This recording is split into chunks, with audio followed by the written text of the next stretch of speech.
Welcome to the online class lecture of Professor S.K. Paul, University Department of English, BRA, Bihar University, Muzaffarpur.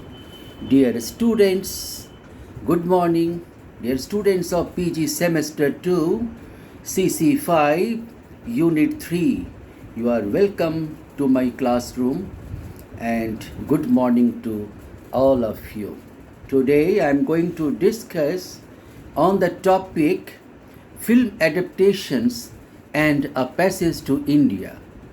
Remember, this unit in your syllabus, Unit 5, comprises all the novels, some novels on which films have been made or adapted. So, you have to study both the novel and the film adaptations of it. So before telling you something, telling you anything, I would like to discuss what are film adaptations and how A Passage to India, a novel by E.M. Forster, was adapted as a film. So let me begin. Allow me to begin. A film adaptation is the transfer of a work or a story, in whole or in part, to a feature film. Although often considered a type of derivative work, film adaptation has been conceptualized recently by academic scholars such as Robert Stam as a dialogic process.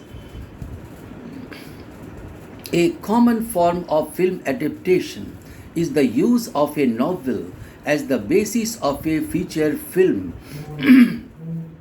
Other works adapted into films include non-fiction, including journalism, autobiography, comic books, scriptures, plays, historical sources, and other films.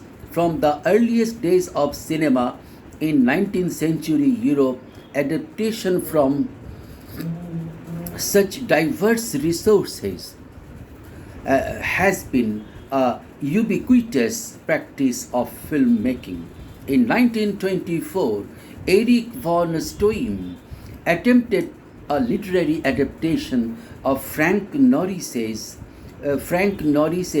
novel MacTeague with his film Greed, and the resulting film was 9.5 hours long. It was cut at studio insistence to 4 hours, then without Stroheim's input cut again to around 2 hours. The end result was a film that was largely incoherent. Since that time, few directors have attempted to put everything in a novel into a film. Therefore, elision is all but essential. In some cases, film adaptations also interpolate scenes or invent characters. This is especially true when a novel is part of a literary saga. Incidents or quotations from later or earlier novels will be inserted into a single film. Additionally, and far more controversially, filmmakers will invent new characters or create stories that were not present in the source material at all. Given the anticipated audience for a film, the screenwriter, director, or movie studio may wish to increase character time or to invent characters. For example, William J. Kennedy's Pulitzer Prize winning novel Ironweed included a short appearance by a prostitute named Helen, because the film studio because the film studio anticipated a female audience for the film and had Meryl Streep for the role.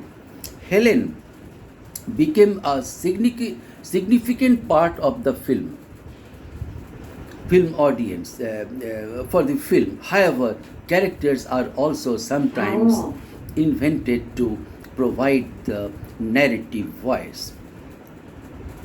There have been several notable cases of massive inventive adaptation, including the Roland Joffé adaptation of the Scarlet Letter with explicit sex between Hester Prynne and the minister, and a Native American obscene puns into a major character and the film's villain. The Charlie Kaufman and Donald Kaufman penned adaptation, credited as an adaptation of the novel. The Orchid Thief was an intentional satire and commentary on the process of film adaptation itself. All of those are cases of Nathaniel Hawthorne's point. The creators of the Gulliver's Travels Gulliver Travels miniseries interpolated a sanity trial to reflect the ongoing scholarly debate over whether or not Gulliver himself is sane at the conclusion of Book 4. In those cases, adaptation is a form of criticism and recreation as well as translation.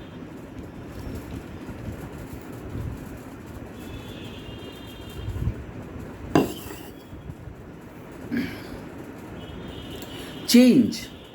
Change is essential and practically unavoidable, mandated both by the constraints of time and medium, but how much is always a balance.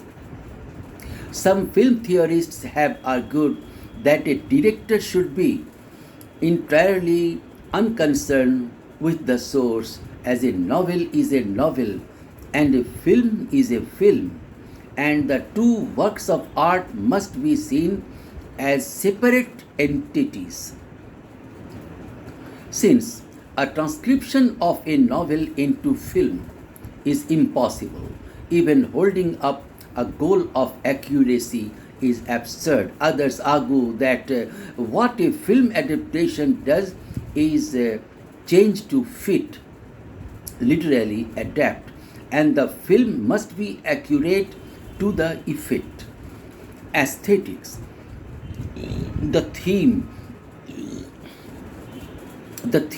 or the message of a novel, and that the filmmaker must introduce changes, if necessary, to fit the demands of time and to maximize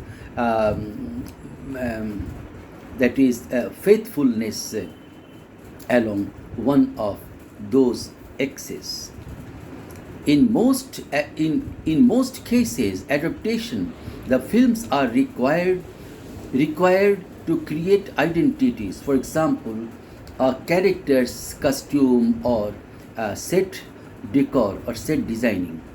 Since they are not specified in the original material, then the influence of filmmakers may go unrecognized because there is no comparison in the original material, even though the new visual identities will affect narrative interpretation.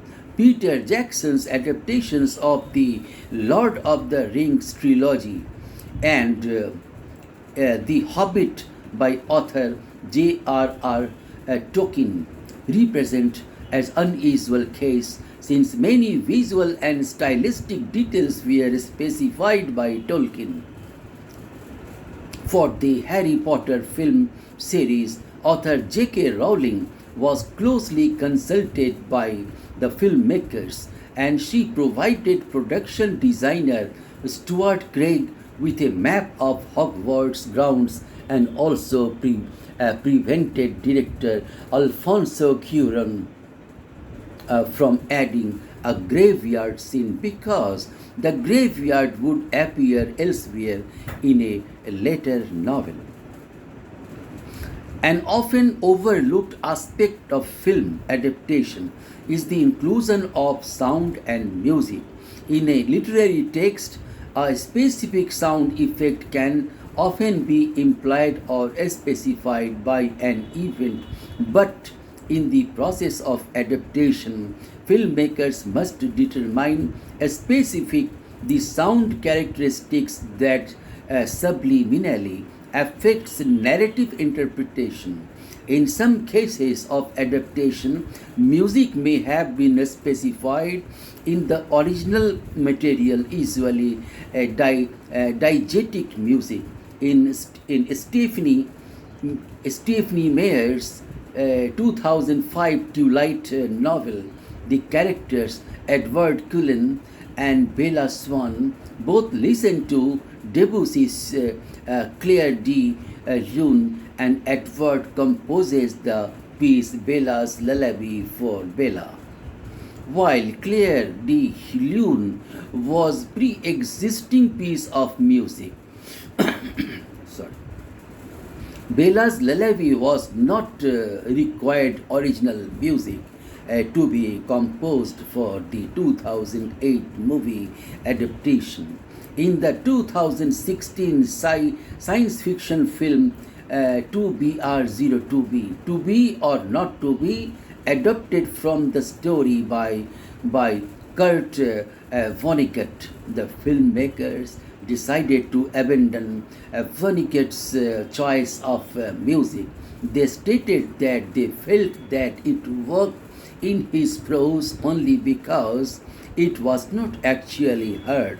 Filmmakers' taste screenings found that Vonnegut's style of music confused audiences and detracted from narrative comprehension. The film's composer, Leon Coward, stated, "You can try to be as true to Vonnegut's material as possible, but at the end of the day also you're working with the material that you as a team have generated, not just Vonnegut's, and that's what you have got to make work." Now, second point for film adaptations, sometimes that is the theatrical adaptation. Stage plays are frequent sources for film adaptations. Many of William Shakespeare's plays, including Hamlet, Romeo and Juliet, and Othello, have been adapted into films.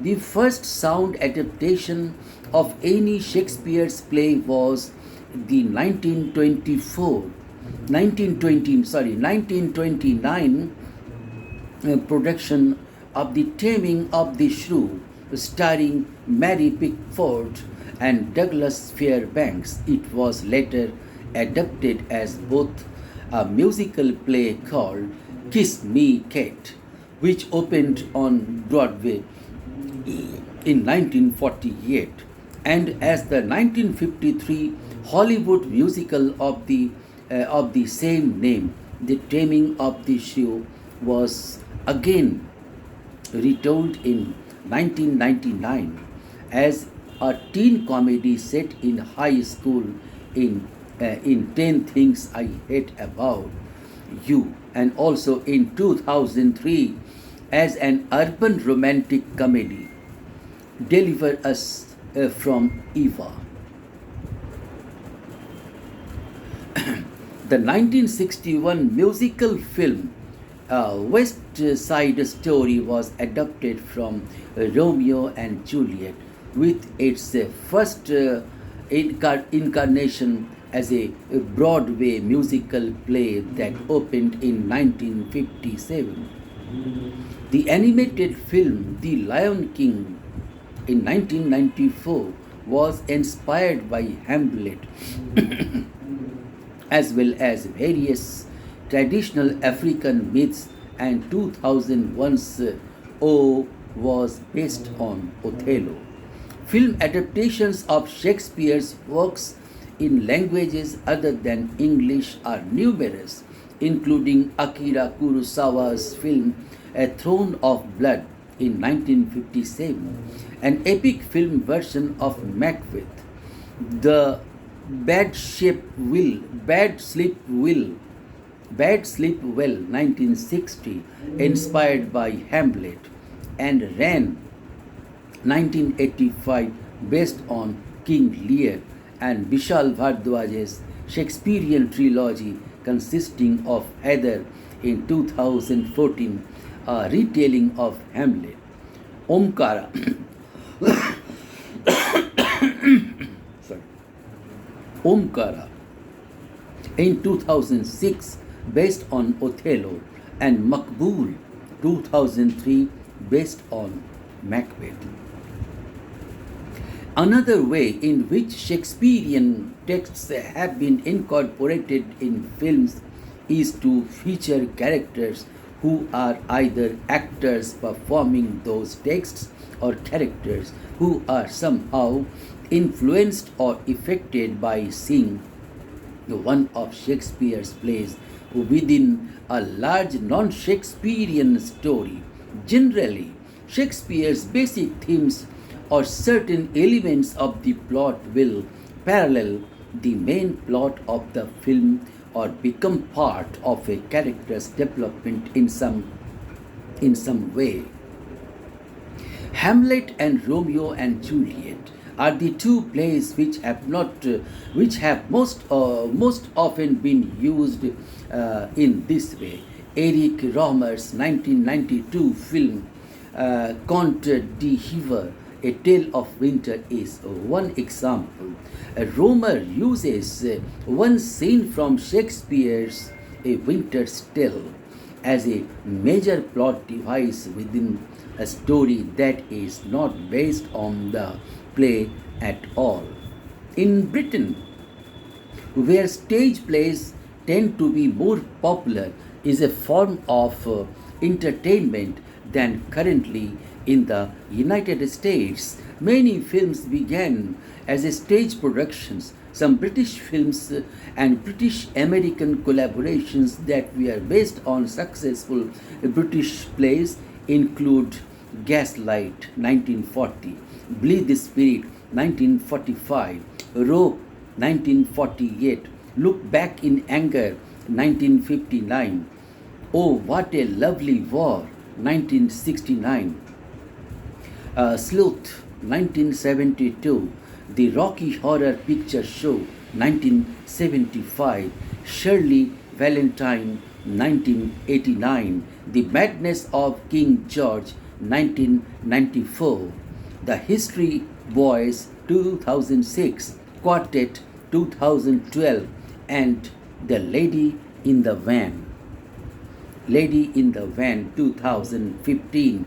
Similarly, hit Broadway plays are often adapted into films, whether for musicals or dramas. Some examples of American film adaptations based on successful Broadway plays as Arsenic and Old Lace 1944, Born Yesterday 1950, Harvey 1950, A Streetcar Named Desire 1951, The Odd Couple 1968, The Boys in the Band 1970, Agnes of God 1985, Children of a Lesser God 1986, Glengarry Glen Ross 1992, Real Women Have Curves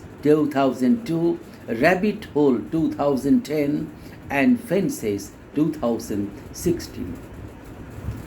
On one hand, theatrical adaptation does not involve as many interpolations or elisions as novel adaptation, but on the other, the demands of scenery and possibilities of motion frequently entail changes from one medium to the other. Film critics will often mention if an adapted play has a static camera or emulates a proscenium arch.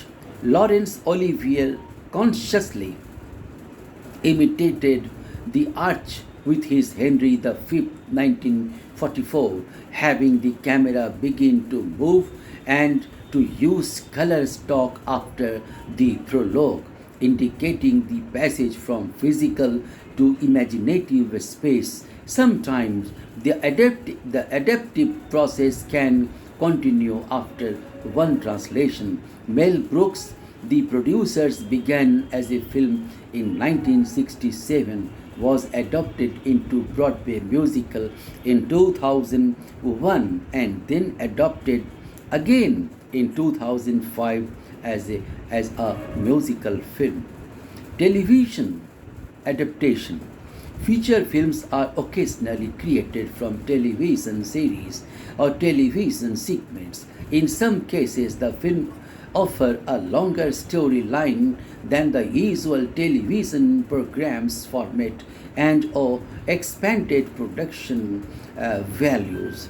During the 1970s, many UK television series were turned into films, including Dad's Army, On the Buses, Steptoe and Son, and Portrays. In 1979, the Muppet movie was a big success. In the adaptation of the X-Files to film, a greater effects and a longer plot line were involved.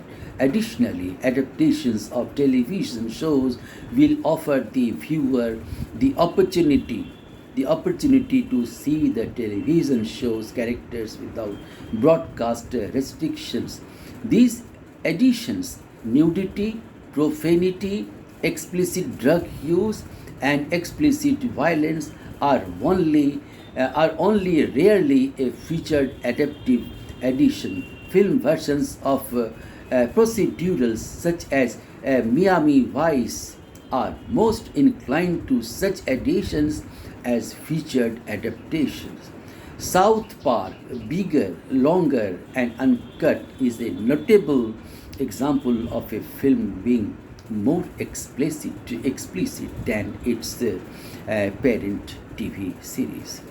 At the same time, some theatrically released films are adaptations of television mini-series events. When national film boards and state-controlled television networks coexist, filmmakers can sometimes create very long films for television that they may adopt solely for time for theatrical release.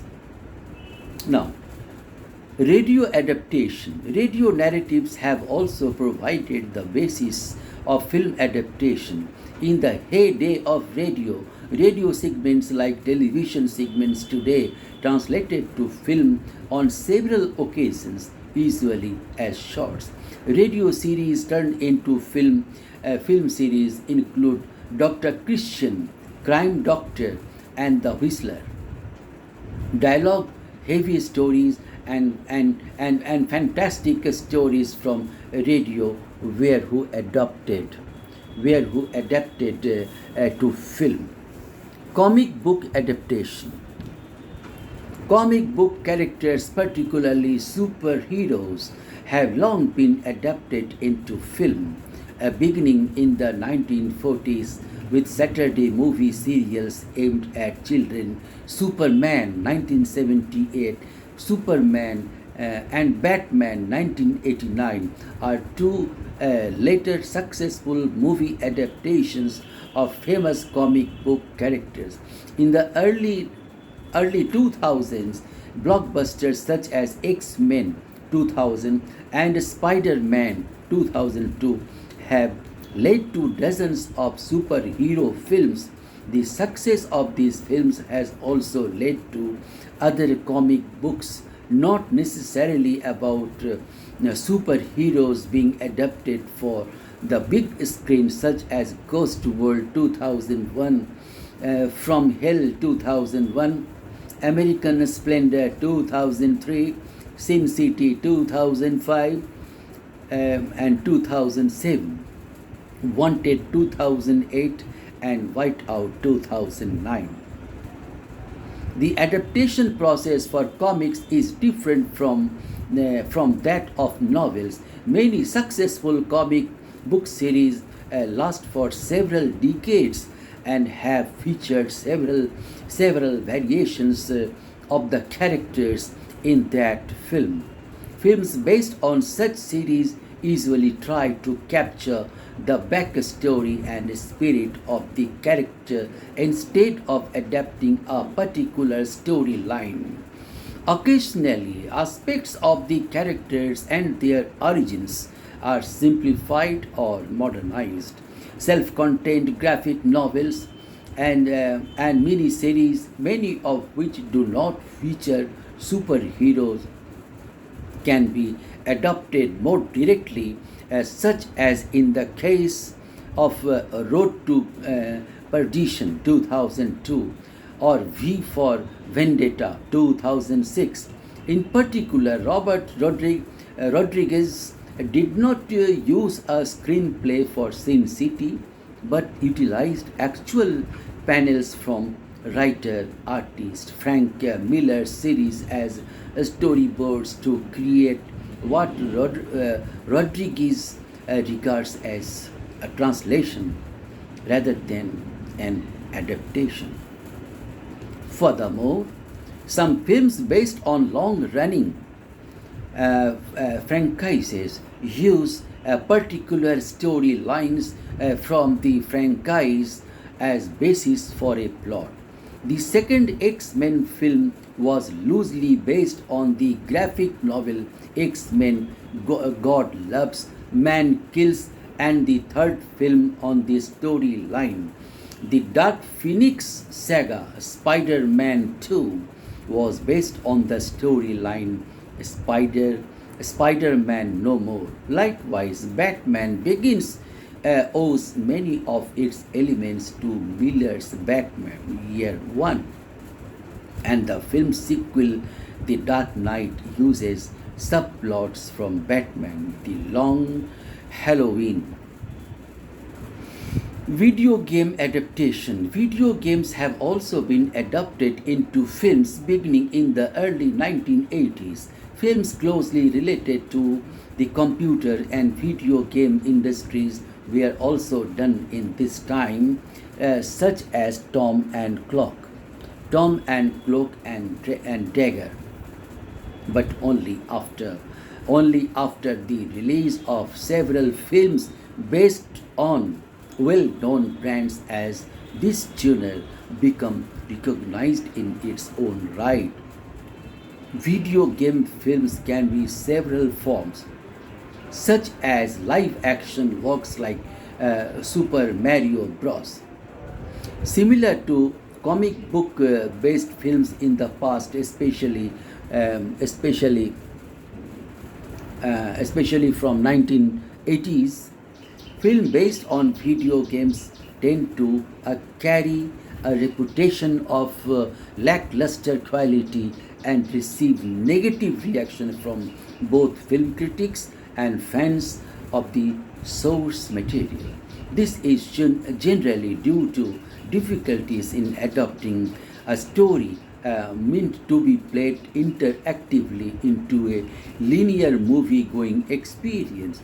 Some, such as Super Mario Bros., were particularly negatively received and are considered among the worst films ever made.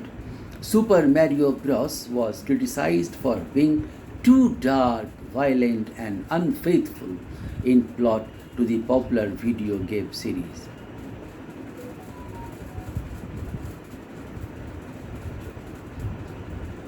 In an interview with Fortune in August 2015, Miyamoto said, "Because games and movies seem the similar mediums, people's natural expectation is we want to take our games and turned them into movies.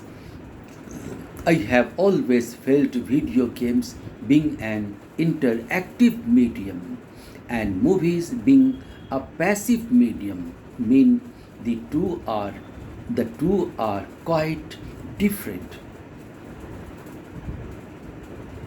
Though video game films are critically panned, they tend to do well from the international take at box offices. Warcraft, based on the World of Warcraft game, holds the highest take of any video game adaptation with 433.6 US dollar.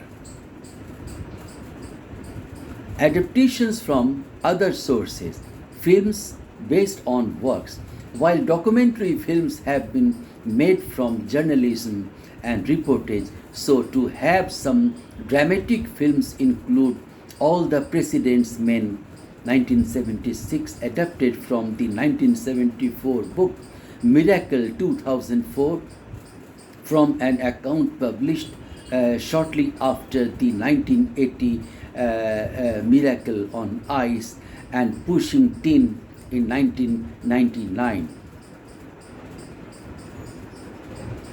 Films adapted from song include Coward of the Country, Ode to Billy Joe Convoy, and Pretty Baby, each from a song of the same name.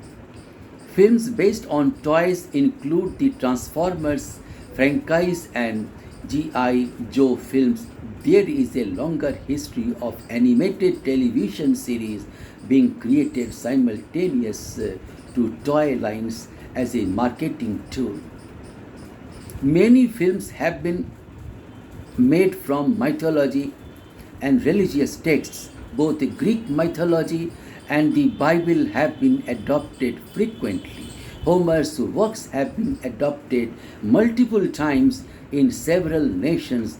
In these cases, the audience already knows the story well, and as the adaptation will de-emphasize elements of suspense and concentrate instead on detail and phrasing. When a film's screenplay is original, it can also be source of derivative works such as novels and plays. For example, movie studios will commission novelizations of their popular titles or sell the rights to their titles to publishing houses. These novelized films will frequently be written on assignment and sometimes written by authors who have only an early script as their source. Consequently, novelizations are quite often changed from the films as they appear in theaters.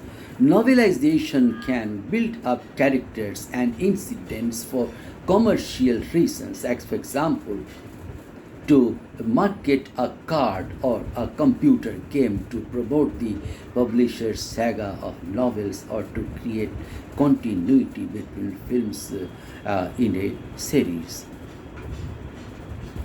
There have been instances of novelists who have worked from their own screenplays to create novels at nearly the same time as film. Both Arthur C. Clarke with 2001 A Space Odyssey and Graham Greene with The Third Man have worked from their own film ideas to a novel form, although the novel version of The Third Man was written more to aid in the development of a screenplay. Finally, films have inspired and been adapted into plays. John Waters' films have been successfully mounted as plays. Both Hairspray and Cry Baby have been adapted, and other films have spurred subsequent theatrical adaptations. A Passage to India is a 1984 epic historical drama film written, directed, and edited by David Lean. The screenplay is based on the 1960 play of the same name by Santha Rama Rao, which was in turn based on the 1924 novel of the same name by E.M. Forster. Set in the 1920s during the period of the British Raj, the film tells the story of the interactions of several characters in the fictional city of Chandrapur, namely Dr. Aziz, Mrs. Moore, Adela Quested, and Cyril Fielding. When newcomer to India, Adela accuses Aziz of an attempted rape within the famed Marabar caves. The city is split between the British elite and the native underclass as the budding friendship between Aziz and Fielding is tested. The film explores themes of racism, imperialism, religion, and the nature of relationships, both friendly and marital. This was the final film of Lane's prestigious career and the first feature film he had directed in 14 years since Ryan's Daughter in 1970, receiving praise as Lane's finest since Lawrence of Arabia. A Passage to India received 11 nominations at the 57th Academy Awards, including Best Picture, Best Director for Lynn, and Best Actress for Judy Davis for her portrayal as Adela Quested. Peggy Ashcroft won the Academy Award for the Best Supporting Actress for her portrayal as Mrs. Moore, making her at 77 the oldest actress to win the award. And Maurice Jarre won his third Academy Award for Best Original Score. Adela Quested is sailing from England to British Raj, India with Mrs. Moore, the latter the mother of her intended bridegroom. Ronnie Hislop, Mrs. Moore's son from the first marriage. He is the city magistrate in Chandrapur, the anglicized spelling of Chandrapur. Adela intends to see if she can make a go of it. The ladies are disappointed to find that British community is very much separated from the Indian population and culture, with a growing Indian independence movement in the 1920s. They are encouraged when the local school superintendent Richard Fielding brings into their acquaintance of the eccentric elderly Hindu Brahmin scholar Professor Narayan Godbole. Mrs. Moore meets by chance another Indian local, Dr. Aziz Ahmad, a widower who is surprised by her kindness and lack of prejudice. Aziz offers to host an excursion to the local Maravar caves. The initial exploration of the caves shows that the size of the party should be limited when Mrs. Moore suffers from claustrophobia and the noise from the large entourage echoes exponentially inside the caves. Mrs. Moore encourages Adela and Aziz to continue their exploration of the caves alone with just one guide. They reach the caves at a higher elevation, some distance from the group, and before entering, Aziz steps away to smoke a cigarette. He returns to find Adela has disappeared. Shortly afterwards, he sees her running headlong down the hill, disheveled. She is picked up by the doctor's wife, Mrs. Calendar, and taken to the Calendar's home. Adela is bleeding and delirious. Dr. Calendar medicates Adela with a hypodermic syringe. Upon his return to Chandrapur, Dr. Aziz is accused of attempting to rape Adela inside the caves, is jailed awaiting trial, and the incident becomes a cause celebre. Mrs. Moore firmly believes Aziz did not commit any offense and departs India for England, seemingly enjoying her passage at sea. Mrs. Moore suddenly suffers an apparent heart attack and dies. In court, Adela is questioned by the prosecutor, who is stunned when Adela replies that Dr. Aziz never entered the cave where the supposed rape took place. It becomes clear to Adela that her earlier signed accusation of attempted rape was false.